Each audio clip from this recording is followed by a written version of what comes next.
வணக்கம். மதிமுகம் செய்திகள். இன்றைய முக்கிய நிகழ்வுகளை பார்ப்பதற்கு முன்பாக தலைப்புச் செய்திகளை பார்க்கலாம். பட்டாசு ஆலை வெடி விபத்தில் உயிரிழந்தவர்களின் குடும்பத்தினருக்கு ரூபாய் 3 லட்சம் நிவாரணம். முதலமைச்சர் மு.க. ஸ்டாலின் அறிவிப்பு.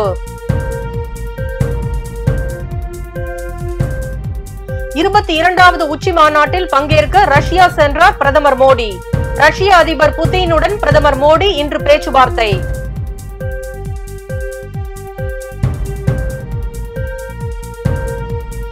தலைமை செயலகத்தில் உயர் அதிகாரிகளுடன் முதலமைச்சர் ஆலோசனை.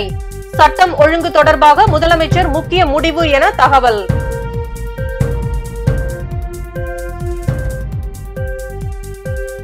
அண்ணாமலை பகிரங்க மன்னிப்பு கேட்காவிட்டால் வழக்கு. செல்வ பெருந்தகை எச்சரிக்கை.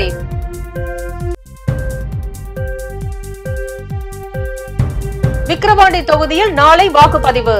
அனைத்து ஏற்பாடுகளும் தயார்.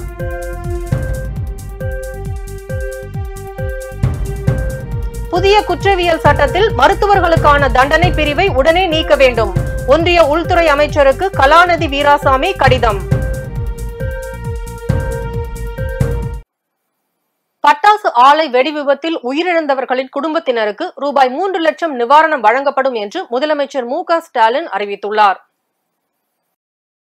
தமிழக அரசு வெளியிட்டுள்ள செய்திக்குறிப்பில், விருதுநகர் மாவட்டம் சிவகாசி வட்டம் காளையார்குறிச்சி கிராமத்தில் இயங்கி வரும் தனியாருக்கு சொந்தமான பட்டாசு ஆலையில் இன்று எதிர்பாராத விதமாக ஏற்பட்ட வெடி விபத்தில் விருதுநகர் மாவட்டம் வெள்ளூர் சிதம்பராபுரத்தை சேர்ந்த மாரியப்பன் மற்றும் முத்துமுருகன் ஆகிய இருவரும் சம்பவ இடத்திலேயே உயிரிழந்தனர் என்ற துயரமான செய்தியை கேட்டு மிகுந்த வருத்தமும் வேதனையும் அடைந்தேன். மேலும் இவ்விபத்தில் பலத்த காயமடைந்த விருதுநகர் அரசு மருத்துவக் கல்லூரி மருத்துவமனையில் சிகிச்சை பெற்று வரும் புதுப்பட்டியை சேர்ந்த சங்கரவேல் மற்றும் சரோஜா ஆகிய இருவருக்கும் சிறப்பு சிகிச்சை அளிக்கவும் உத்தரவிட்டுள்ளேன். இந்த விபத்தில் உயிரிழந்தவர்களின் குடும்பத்தினருக்கும் அவர்களது உறவினர்களுக்கும் எனது ஆழ்ந்த இரங்கலையும் ஆறுதலையும் தெரிவித்துக் கொள்வதோடு அவர்களது குடும்பத்தினருக்கு தலா 3 லட்சம் ரூபாயும், பலத்த காயமடைந்து மருத்துவமனையில் சிகிச்சை பெற்று வருபவர்களுக்கு தலா 1 லட்சம் ரூபாயும் முதலமைச்சரின் பொது நிவாரண நிதியிலிருந்து வழங்கிடவும் உத்தரவிட்டுள்ளேன். இவ்வாறு அதில் கூறப்பட்டுள்ளது. சட்டம் ஒழுங்கு தொடர்பாக தலைமை செயலகத்தில் உயர் அதிகாரிகளுடன் முதலமைச்சர் மு.க. ஸ்டாலின் ஆலோசனை நடத்தி வருகிறார். சென்னை தமிழகத்தில் சட்டம் ஒழுங்கு நிலவரம் குறித்து தலைமை செயலகத்தில் உயர் அதிகாரிகளுடன் முதலமைச்சர் மு.க. ஸ்டாலின் ஆலோசனை நடத்தினார். இந்த ஆலோசனை கூட்டத்தில் தலைமை செயலாளர் சிவ்தாஸ் மீனா, உள்துறை முதன்மை செயலாளர் அமுதா, காவல்துறை தலைமை இயக்குநர் சங்கர் ஜிவால், கூடுதல் காவல்துறை இயக்குநர் டேவிட்சன் தேவாசீர்வாதம், ஆவடி மாநகர காவல் ஆணையர் சங்கர், தாம்பரம் மாநகர காவல் ஆணையர் முனைவர் அமல்ராஜ், சென்னை மாநகர காவல் ஆணையர் அருண் மற்றும் அரசு உயர் அலுவலர்கள் கலந்து கொண்டனர். 22வது உச்சி மாநாட்டில் பங்கேற்க பிரதமர் மோடி ரஷ்யா சென்றார். அங்கு அவருக்கு உற்சாக வரவேற்பு அளிக்கப்பட்டது. இன்று அவர் ரஷ்ய அதிபர் புதினுடன் பேச்சுவார்த்தை நடத்துகிறார். பிரதமர் மோடி ரஷ்யா, ஆஸ்திரியா ஆகிய நாடுகளுக்கு அரசு முறை பயணமாக சென்றுள்ளார். நேற்று அவர் முதலில் ரஷ்யாவுக்கு புறப்பட்டு சென்றார். பிற்பகலில் ரஷ்யா போய் சேர்ந்தார்.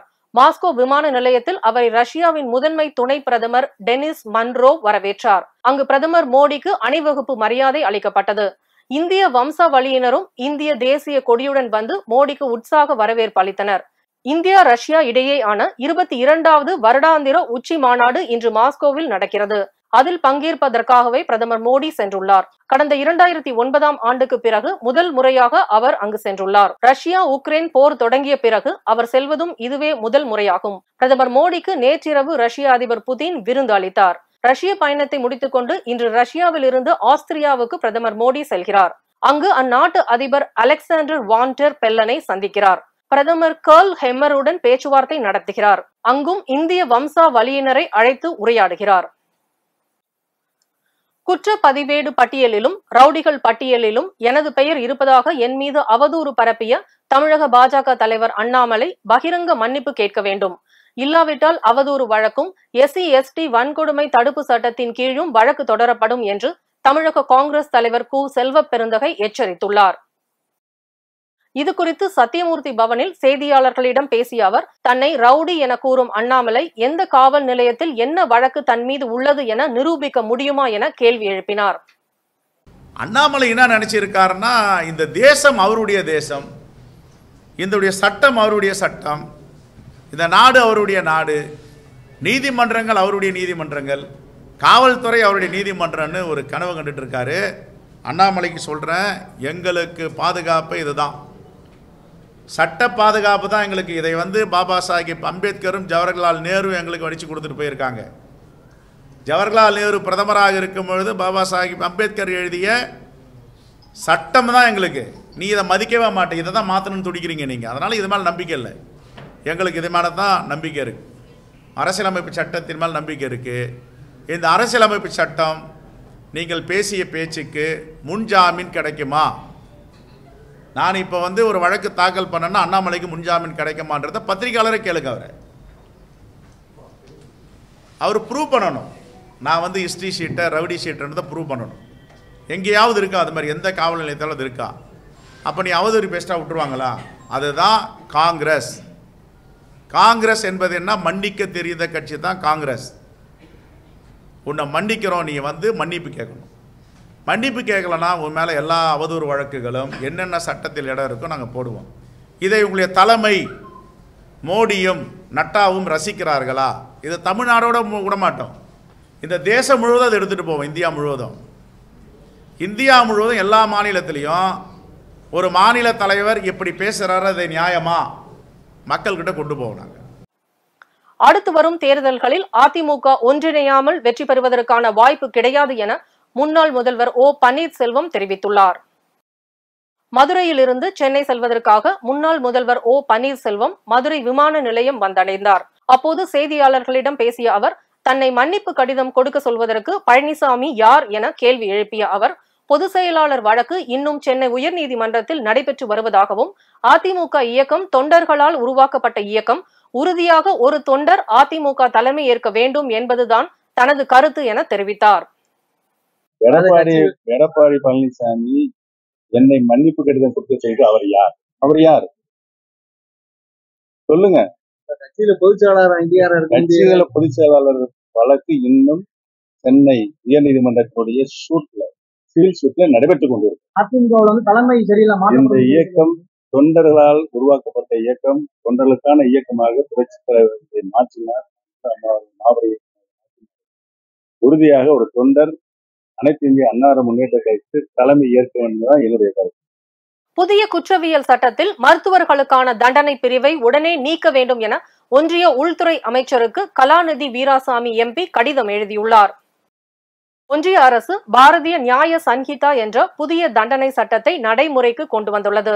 இந்த புதிய சட்டத்தின் 106வது பிரிவின்படி எவரேனும் கவனக்குறைவாக அல்லது அவசரமாக செய்யும் செயல் ஒருவரது உயிரிழப்புக்கு காரணமானால் அவர்களுக்கு 5 ஆண்டுகள் வரை சிறை தண்டனை மற்றும் அபராதம் வழங்கப்படும் எனவும், இதுபோன்ற கவனக்குறைவான முறையில் மருத்துவ சிகிச்சை அளிக்கும் பதிவு செய்யப்பட்ட மருத்துவர்களின் செயலால் நோயாளிகளுக்கு உயிரிழப்பு ஏற்பட்டால் அந்த மருத்துவர்களுக்கு 2 ஆண்டுகள் வரை சிறை தண்டனை மற்றும் அபராதம் விதிக்கப்படும் என்று கூறப்பட்டுள்ளது. இதன் மூலம் மருத்துவர்கள் சிகிச்சையின் போது செய்யும் கவனக்குறைவான செயல்களுக்கு அதே தண்டனை உறுதி செய்யப்பட்டுள்ளது. இது ஏற்றுக்கொள்ளத்தக்கது அல்ல என்று கூறியுள்ளார். இது தொடர்பாக நாடாளுமன்றத்தில் பேசிய போது, மருத்துவர் சிகிச்சை வழங்கும் போது ஏற்படும் மரணம் என்பது கொலை என்று சொல்ல முடியாது. அப்போது நீங்கள் வழங்கிய உறுதிக்கு மாறாக கூறப்பட்டுள்ளது. எந்த வகையில் நியாயம் என்று கேள்வி எழுப்பியுள்ளார். கொரோனா பெருந்தொற்று ஏற்பட்ட போது தங்கள் உயிரையும் பொருட்படுத்தாமல் மக்களுக்கு மருத்துவ சேவை வழங்கிய போது எத்தனை மருத்துவர்கள் தங்கள் இன்னுயிரை இழந்தனர் என்பதை உங்கள் அரசு மறந்துவிட்டதா? அல்லது அந்த மருத்துவர்களுக்கு அவர்கள் வழங்கும் சிகிச்சையின் போது எதிர்பாராத விதமாக சில நிகழ்வுகள் ஏற்படும் போது அதற்கு அவர்களை பொறுப்பாக்கி இந்த தண்டனை சட்டத்தின் மூலம் சிறை தண்டனை வழங்குவதுதான் உங்கள் நோக்கமா என சாடியுள்ளார். மக்களுக்கு மருத்துவ சேவை வழங்கும் மருத்துவரின் தலைக்கு மேல் தொங்கிக் கொண்டிருக்கும் அறிவாளாக இந்த சட்டம் அமைந்துள்ளது. இந்த தண்டனை சட்டப்பிரிவு மருத்துவ சேவை வழங்குவதில் உள்ள இடர்பாடுகளை கருத்தில் கொள்ளாமல், மருத்துவம் எனும் தொழிலின் மகத்துவம் அறியாமல், நோயாளிகளுக்காக ஓய்வின்றி தன்னை அறியாமல் நோயாளிகளுக்காக தொண்டாற்றும் மருத்துவர்களின் அரும் செயல்களை புரிந்து கொள்ளாமல் உருவாக்கப்பட்டுள்ளது. மருத்துவ சேவை வழங்கும் போது அறியாமல் ஏற்படும் தவறுகள் குற்ற செயல்கள் என்று சொல்லுவது தவறாகும் என்பதை புரிந்து கொண்டு இந்த சட்டப்பிரிவை திரும்ப பெற வேண்டும் அவர் அந்த கடிதத்தில் குறிப்பிட்டுள்ளார். விக்கிரவாண்டியில் பதட்டமான வாக்குச்சாவடி உள்ள இடங்களில் துணை ராணுவ படையினர் பாதுகாப்பு பணியில் ஈடுபட்டுள்ளனர். விழுப்புரம் மாவட்டம் விக்கிரவாண்டி தொகுதி திமுக எம்எல்ஏவாக இருந்த புகழேந்தி கடந்த ஏப்ரல் 6ஆம் தேதி உடல் நலக்குறைவால் காலமானார். இதையடுத்து அந்த தொகுதிக்கு நாளை இடைத்தேர்தல் நடைபெறும் என தேர்தல் ஆணையம் அறிவித்தது. பிரதான எதிர்க்கட்சியான அதிமுக போட்டியிடவில்லை. திமுக சார்பில் அன்னியூர் சிவா, தேசிய ஜனநாயக கூட்டணி சார்பில் பாமக வேட்பாளர் சி. அன்புமணி உள்பட 29 வேட்பாளர்கள் களத்தில் உள்ளனர். இன்று காலை முதல் விழுப்புரம் கலெக்டர் அலுவலகத்தில் இருந்து அந்தந்த வாக்குப்பதிவு மையங்களுக்கு போலீஸ் பாதுகாப்புடன் வாக்குப்பதிவு இயந்திரங்கள் மற்றும் வாக்குப்பதிவுக்கான அடையாள மை உள்ளிட்ட பொருட்கள் அனுப்பி வைக்கப்பட்டன. வாக்கு எண்ணிக்கை நடைபெறும் தினமான 13ஆம் தேதியும் விழுப்புரம் மாவட்டத்தில் உள்ள அனைத்து டாஸ்மாக் கடைகளுக்கும் மற்றும் விக்கிரவாண்டி தொகுதியை ஒட்டி உள்ள புதுவை மது கடைகளையும் மூட உத்தரவிடப்பட்டுள்ளது. மேலும் விக்கிரவாண்டி தொகுதியில் வாக்குரிமை உள்ள வாக்காளர்கள் தமிழ்நாட்டில் எந்த பகுதியில் தனியார் மற்றும் பொதுத்துறை நிறுவனங்களில் பணியாற்றினாலும் அவர்களுக்கு சம்பளத்துடன் கூடிய விடுமுறை அளிக்க வேண்டும் என்று உத்தரவிடப்பட்டுள்ளது. மேலும் விக்கிரவாண்டி தொகுதிக்கு நாளை பொது விடுமுறையும் அறிவிக்கப்பட்டுள்ளது. மேற்கு திசை காற்றின் வேக மாறுபாட்டின் காரணமாக இன்று தமிழகம், புதுச்சேரி மற்றும் காரைக்கால் பகுதிகளில் இடி மற்றும் மின்னலுடன் கூடிய கனமழை பெய்ய வாய்ப்பிருப்பதாக சென்னை வானிலை ஆய்வு மையம் தெரிவித்துள்ளது. தமிழகத்தில் அடுத்த 3 நாட்களுக்கு ஓரிரு இடங்களிலும், புதுச்சேரி மற்றும் காரைக்கால் பகுதிகளிலும் லேசானது முதல் மிதமான மழை பெய்யக்கூடும் என சென்னை வானிலை ஆய்வு மையம் தெரிவித்துள்ளது. சென்னை மற்றும் அதன் புறநகர் பகுதிகளில் அடுத்த 24 மணி நேரத்திற்கு வானம் மேகமூட்டத்துடனும் நகரின் ஒரு சில பகுதிகளில் இடி மற்றும் மின்னலுடன் கூடிய லேசானது முதல் மிதமான மழை பெய்ய வாய்ப்பிருப்பதாக தெரிவித்துள்ளது. பல்வேறு மாவட்டங்களில் நடைபெற்ற நிகழ்வுகளை களத்தில் மதிமுகம் பகுதியில் பார்க்கலாம்.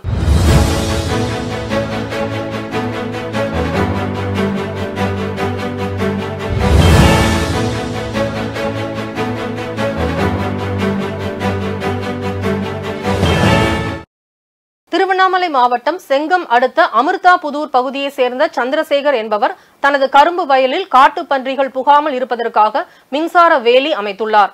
இந்நிலையில் அதே பகுதியை சேர்ந்த சம்பத் என்பவர் காட்டுப்பன்றியை வேட்டையாட சென்றபோது மின்சாரம் தாக்கி சம்பவ இடத்திலேயே உயிரிழந்தார். கரூரில் உள்ள தலைமை தபால் நிலையம் முன்பு மத்திய அரசு கொண்டு வந்துள்ள 3 சட்ட திருத்தங்களை திரும்ப பெற வலியுறுத்தி மாவட்ட வழக்கறிஞர் சங்கம் சார்பில் வழக்கறிஞர்கள் கண்டன ஆர்ப்பாட்டத்தில் ஈடுபட்டனர். திருப்பூரில் தமிழக அரசால் தடை செய்யப்பட்ட 4 டன் பிளாஸ்டிக் பொருட்களை மாநகர நல அதிகாரி கௌரி சரவணன், உதவி ஆணையர் வினோத், சுகாதார அலுவலர் முருகன் மற்றும் சுகாதார ஆய்வாளர்கள் அடங்கிய குழுவினர் பறிமுதல் செய்து கடை உரிமையாளர்களுக்கு தலா 1 லட்சம் ரூபாய் அபராதம் விதித்தனர். மதுரை மாவட்டம் கப்பலூர் சுங்கச்சாவடியில் உள்ளூர் வாகன ஓட்டிகள் நாளை முதல் 50% கட்டணம் செலுத்த வேண்டும் என்ற அறிவிப்பை ரத்து செய்ய கோரி தமிழக அரசிற்கு உள்ளூர் வாகன ஓட்டிகள் கோரிக்கை விடுத்துள்ளனர். வேலூர் மாவட்டம் சின்ன அல்லாபுரம் மாநகராட்சி பள்ளி தலைமை ஆசிரியர் செந்தில்குமார் பணியிடை மாற்றம் செய்யப்பட்டதற்கு எதிர்ப்பு தெரிவித்து மாணவர்கள் மற்றும் பெற்றோர்கள் தரையில் அமர்ந்து தர்ணாவில் ஈடுபட்டனர். பின்னர் தலைமை ஆசிரியர் மீண்டும் பள்ளிக்கு வரவழைக்கப்பட்டு அவர் கூடுதலாக கவனிப்பார் என அதிகாரிகள் உத்தரவாதம் அளித்ததை தொடர்ந்து பொதுமக்கள் கலைந்து சென்றனர். வேலூர் மாவட்டம் ஓட்டேரியில் உள்ள அரசு முத்தரங்கம் கலைக்கல்லூரி நுழைவாயில் முன்பு கௌரவ விரிவுரையாளர்கள் ஊதியம் உயர்த்தி வழங்க வேண்டும் உள்ளிட்ட பல்வேறு கோரிக்கைகளை தமிழக அரசிற்கு வலியுறுத்தினர். விருதுநகரில் CITU மாநில தலைவர் சவுந்தரராசன் தலைமையில் நடைபெற்ற மாநில அளவிலான சம்மேளன நிர்வாக குழு கூட்டத்தின் போது அரசு போக்குவரத்து கழகங்களில் ஏற்படும் இழப்பை தடுக்க வரவுக்கும் செலவுக்கும் இடையேயான பணத்தை அரசு வழங்கினால் பாதி பிரச்சனையை உடனே தீர்க்க முடியும் என்று சவுந்தரராசன் தெரிவித்தார். மாநில குழு கூட்டம் இங்கே நடந்து கொண்டிருக்கிறது. அரசு போக்குவரத்து ஊழியர்களுடைய பிரச்சனைகள் மிக நெடுநாட்களாக தீராமல் தேங்கி இருக்கிறது. போக்குவரத்து கழகங்களுடைய நிலையும் மகிழ்ச்சி கொள்ளத்தக்கதாக இல்லை. அரசாங்கம் ஏற்கனவே ஒத்துக்கொண்டிருக்கிற சில விஷயங்களையும் இன்னும் நிறைவேற்றாமல் இருப்பது வருத்தமளிக்கிறது. போக்குவரத்து கழகங்களை அரசு போக்குவரத்தாகவே பராமரிக்க வேண்டும், பாதுகாக்க வேண்டும். தனியார் என்கிற அந்த முயற்சி எந்த வடிவத்திலும் வரக்கூடாது. கான்ட்ராக்ட் முறையில் தொழிலாளிகளை அமர்த்துவது, பேருந்துகளை கான்ட்ராக்டுக்கு எடுப்பது, அல்லது நாம் பேருந்துகளை வாங்கி அதை கான்ட்ராக்டர் கையிலே கொடுத்து ஓட்ட வைப்பது, அல்லது மினி பேருந்துகள் என்கிற பெயரிலே தனியாருக்கு ஆயிரக்கணக்கான பர்மிட்டுகளை கொடுத்து கிராமங்களை இணைக்கிறோம் என்று செய்வது, இனிமேல் வேலைக்கு எடுக்கிற ஆட்கள் முழுவதும் அவுட்சோர்ஸ் மூலமாகத்தான் நாங்கள் பணிக்கு எடுப்போம் என்று சொல்லுவது, இது போன்ற எல்லா விஷயங்களும் தொடர்ந்து நடந்த வண்ணம் இருக்கிறது. சட்டமன்றத்திலேயே இது எங்களுடைய கொள்கை என்று அறிவித்திருக்கிற ஒரு அவலமும் நடந்திருக்கிறது. திருப்பத்தூர் மாவட்டம் ஆம்பூரில் செயல்பட்டு வரும் தனியார் லாரி சர்வீஸ் அலுவலகத்தில் பணியாற்றும் கரும்பூர் பகுதியை சேர்ந்த ஹேம்நாத் என்பவர் மீது எதிர்பாராத விதமாக இரும்பு ஷட்டர் விழுந்து விபத்தில் அவர் தலையில் பலத்த காயமடைந்து உயிரிழந்தார். இது குறித்து சிசிடிவி காட்சிகள் வெளியாகி அப்பகுதி மக்களிடையே பெரும் அதிர்ச்சியையும் பரபரப்பையும் ஏற்படுத்தியுள்ளது. திருவண்ணாமலை மாவட்டம் செங்கத்தில் பாபு என்பவரின் மருந்து கடையில் இளைஞர் ஒருவர் மருந்து வாங்க சென்றபோது கடை உரிமையாளரின் மனைவியின் செல்போனை அந்த இளைஞர் திருடி செல்லும் சிசிடிவி காட்சிகள் அடிப்படையில் போலீசார் அவரை தேடி வருகின்றனர். திருப்பூர் மாவட்டம் உடுமலையில் 15 நாட்கள் கண்களை கட்டிக்கொண்டு யோகாசனம் செய்து யோகா ஆசிரியர் குணசேகரன் உலக சாதனை படைத்துள்ளார். இவரது சாதனை high range book of world ரெக்கார்ட்ஸில் பதிவு செய்யப்பட்டு இவருக்கு சான்றிதழ் மற்றும் பதக்கம் வழங்கப்பட்டது. இன்றைய தங்கம் வெள்ளி விலை வழங்குவோர் அட்டிகா கோல்ட் கம்பெனி. சென்னையில் 22 கேரட் ஆபரண தங்கத்தின் விலை சவரனுக்கு ரூபாய் 280 குறைந்து ரூபாய் 54,160க்கு விற்பனை செய்யப்படுகிறது. சென்னையில் 22 கேரட் ஆபரண தங்கத்தின் விலை கிராமுக்கு ரூபாய் 30 குறைந்து ரூபாய் 6,770க்கு விற்பனை செய்யப்படுகிறது. வெள்ளியின் விலை கிராமுக்கு 50 காசுகள் குறைந்து 1 கிராம் வெள்ளி ரூபாய் 99க்கும் 1 கிலோ வெள்ளி ரூபாய் 99,000க்கும் விற்பனை செய்யப்படுகிறது. கரீபியன் நாடுகளில் ஒரு வார காலம் துவம்சம் செய்து வந்த பெரில் புயல் கரையை கடந்துள்ளது. கரீபியன் நாடுகளில் கடந்த 5 நாட்களுக்கு முன்பு வீசிய பெரி சூறாவளி புயலால் வெனிசுலாவில் 11 பேர் உயிரிழந்தனர். பின்னர் இது வடக்கு நோக்கி நகர்ந்து மெக்சிகோவில் பாதிப்பை ஏற்படுத்தியது. அதனைத் தொடர்ந்து வட அமெரிக்காவில் உள்ள டெக்சாஸில் மணிக்கு 80 மைல் வேகத்தில் புயல் காற்று வீசியதால் கனமழை பெய்து பல இடங்களில் வெள்ளப்பெருக்கு ஏற்பட்டது. கடல் அலைகள் மிகவும் சீற்றமாக காணப்பட்டன. மக்கள் வெளியே நடமாட முடியாத அளவுக்கு பலத்த காற்றும் கனமழையும் டெக்சாஸ் மாகாணத்தையே முடக்கி போட்டது. மேலும் படிப்படியாக வேகம் குறைந்த இந்த சூறாவளி புயல் மட்கோர்டாவில் கரையை கடந்துள்ளது. மீண்டும் தலைப்புச் செய்திகள். பட்டாசு ஆலை வெடி விபத்தில் உயிரிழந்தவர்களின் குடும்பத்தினருக்கு ரூபாய் 3 லட்சம் நிவாரணம். முதலமைச்சர் மு.க. ஸ்டாலின் அறிவிப்பு. 22வது உச்சி மாநாட்டில் பங்கேற்க ரஷ்யா சென்றார் பிரதமர் மோடி. ரஷ்ய அதிபர் புதினுடன் பிரதமர் மோடி இன்று பேச்சுவார்த்தை.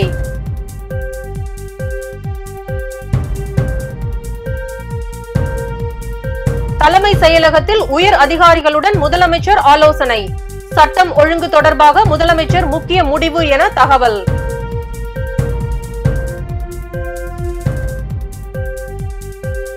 அண்ணாமலை பகிரங்க மன்னிப்பு கேட்காவிட்டால் வழக்கு. செல்வ பெருந்தகை எச்சரிக்கை.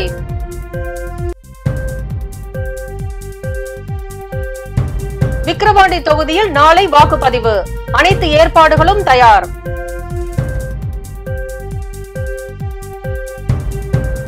புதிய குற்றவியல் சட்டத்தில் மருத்துவர்களுக்கான தண்டனை பிரிவை உடனே நீக்க வேண்டும். ஒன்றிய உள்துறை அமைச்சருக்கு கலாநிதி வீராசாமி கடிதம். இத்துடன் செய்திகள் நிறைவடைந்தன. மீண்டும் செய்திகள் காலை 8 மணிக்கு. மேலும் செய்திகளை தெரிந்து கொள்ள மதிமுகம் பிரைம் யூடியூப் தளத்தில் இணைந்திருங்கள்.